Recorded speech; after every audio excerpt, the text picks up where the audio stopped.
think that will be taken up by the Welfare Committee, Members' Welfare Committee. And in conjunction with the Public Service Commission. The Honorable Yusuf Hassan Kamkunji, you also have an intervention. Thank you, Madam Speaker, for the opportunity.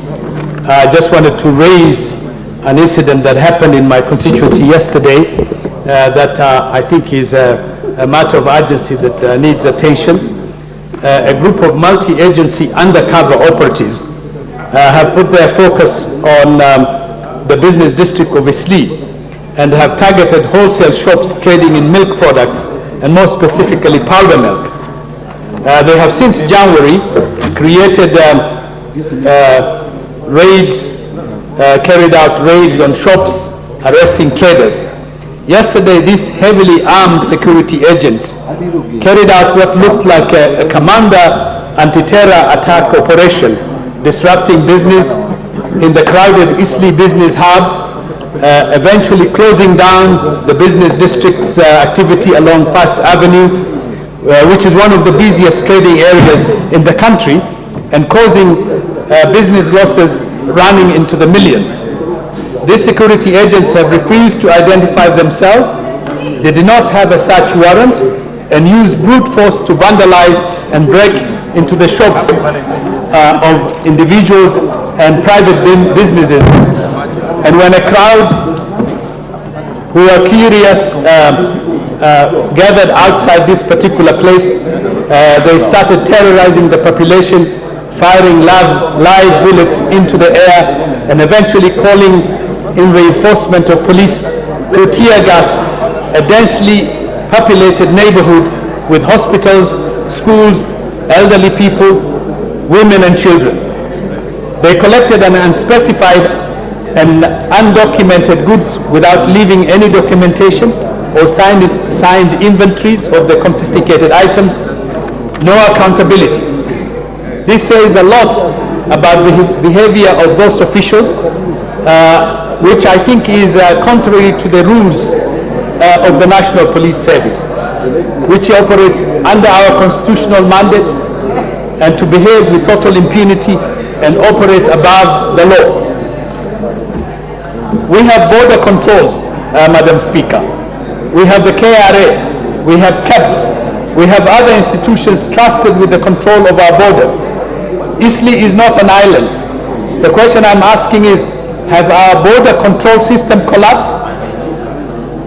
Why are they going around harassing citizens who are going about their own businesses, law-abiding citizens? Why are they refusing to accept documents and receipts that have been provided by the Kenya Revenue Authority, CAPS and other relevant authorities? Why are the police who are coming into these premises not upholding the rule of law? So I wanted to say we are very concerned about this as a member of parliament for this particular neighborhood, and I want the police Inspector General and the Ministry of Interior to look at this particular issue and to stop the harassment and the intimidation of the traders in this neighborhood. Madam Speaker, I'm also seeking your guidance in terms of how more effectively we can hold certain sections of our police to the rules in which they operate, because I think this is above the normal thing. The other thing is that they are looking for milk powder milk. I just want to know whether powder milk has now become a prohibitive item that should not be stored in the shops in our country. Because if that is the case, then the government should issue a statement to say that particular types of milk powders are prohibited and cannot be stocked and sold in our shops and in our country. Thank you, Madam Speaker, for the opportunity to raise this particular issue. Thank you very much. And again, even though that's in the Hansard, you better give a more formal statement to the Internal Security Committee. Next order.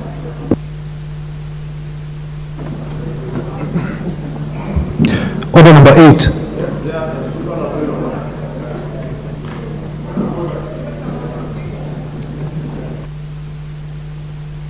The only person I can see was, you have a point of order? Okay, what's your point of order, Majority Leader? Honorable Speaker, I was listening to the Honorable Yusuf, and just listen to what you said, so it's not clear because the chair, internal security, is not in the house, whether you have directed that he avails a formal statement or the Honorable Yusuf to do a formal statement that can then be responded to. And I think, Honorable Speaker, if I listened to Honorable Yusuf carefully, there are also issues that touch on agriculture, especially on the import and sale of powder milk. So I don't know, Honorable Speaker, if you make it clear whether the Honorable Yusuf is to do a formal statement or the chairs to respond. And because listening to Honorable Yusuf, it's a matter that also touches on agriculture. And Honorable Speaker, as much as powder milk is not banned in this country, there have to be licensed importers of powder milk, because our farmers and all the members of parliament who represent farmers will tell you farmers suffer immensely when powder milk is imported into this country illegally and is reconstituted into liquid milk that is then sold and brings down the prices of milk. And I think the government has been very keen on ensuring that our milk market is not distorted by milk that is powder milk that is being imported, especially from European countries, Honorable Speaker. And therefore, as much as I sympathize with the member for Kamukunji and the issues that have been raised on touching on the police and their conduct, probably it's something that the member for Kamukunji would advise now does a formal statement so that the ministers responsible can respond, so that those in agriculture, the Minister for Agriculture can respond, or the Minister for Cooperatives on dairy, and the Minister for Internal Security can respond on the issues touching on security issues. Majority Leader, just let me make this clear. This is what I said. I said that although it has been captured in the Hansard, I'm asking Honorable Yusuf that you take your own initiative to ensure that you give that to the Internal Security Committee so that they can be able to respond appropriately at the time. I've seen that the Honorable John Mutunga, member for Tigania West, has had pressed the intervention, but you can't do a point of information by shouting. I'm following the list here, and I've seen that Honorable John Mutunga had pressed the intervention button while Honorable Ichungwa was speaking. I'll give him a chance because his committee was mentioned. Thank you, Honorable Speaker. Honorable Speaker, Kenya is self-sufficient in milk. Kenya only has allowed importation of a certain type of powder milk. A certain type. And this information is the Kenyan Dairy Board. Kenyan Dairy Board gives the permit for importation of this powdered milk. Not all the powdered milk, but a specific type that we not produce in our country, that is not processed in our country. What was confiscated is milk that is already barred from importation.